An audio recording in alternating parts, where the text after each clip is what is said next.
Hello hello दोस्तों। चलो आज कल हमने किया था राशो काव्य की परंपरा का उल्लेख। ठीक है, इसमें राशों के बारे में पूरा वर्णन किया हुआ है। ये चीज़ हमने कल की थी, आज करेंगे हम राशक शब्द से राशों की व्युत्पत्ति। चंद्रबली पांडे, पंडित विश्वनाथ प्रसाद मिश्र तथा आचार्य हजारी प्रसाद द्विवेदी पांडे जी के अनुसार राशक संस्कृत के 18 रूपकों में से एक भेद है। रूपक में जिस प्रकार नायक नायिका है अथवा नट नटी संवाद होता है, वैसे ही पृथ्वी राशों में चंद्र और गौरी का स्वाद है। मिस्र जी राशों को राशक से व्युत्पन्न मानते हैं, किंतु इसका अर्थ काव्य मानते हैं।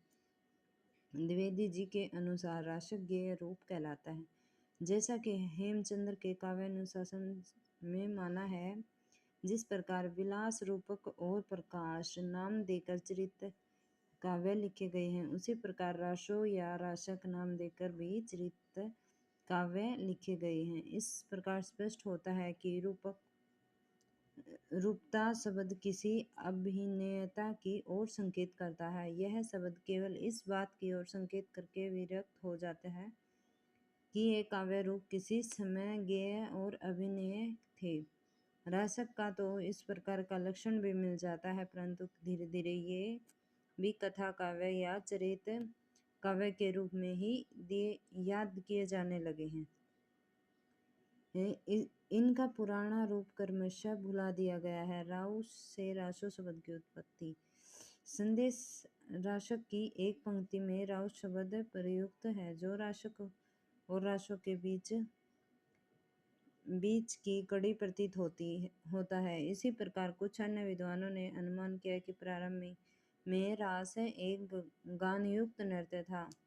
जब इसमें अभिनय का समावेश हुआ तो वह गेय रूपक बना और राशक कहलाया। बाद में राशक चरित्र काव्य के रूप में विकसित हुआ, उसमें ये से अभिनय। राशो काव्य परंपरा। राशो काव्य परंपरा का सर्वप्रथम काव्य 11वीं शताब्दी के महान कवि आदमहान या अब्दुल रहमान का लिखा हुआ संदेह राशक है। यह प्रेम के विरह पक्ष का काव्य है। इसमें घर के भीतर का वातावरण प्रमुख है। भरतेश्वर बाहुबली रास है प्रसंग की महत्वपूर्ण राशक रचना है। इसमें भरत और बाहुबली का युद्ध वर्णित है। इसमें युद्ध और प्रेम का वर्णन है। भरतेश्वर रास परंपरा में लिखे गए अन्य रास ग्रंथों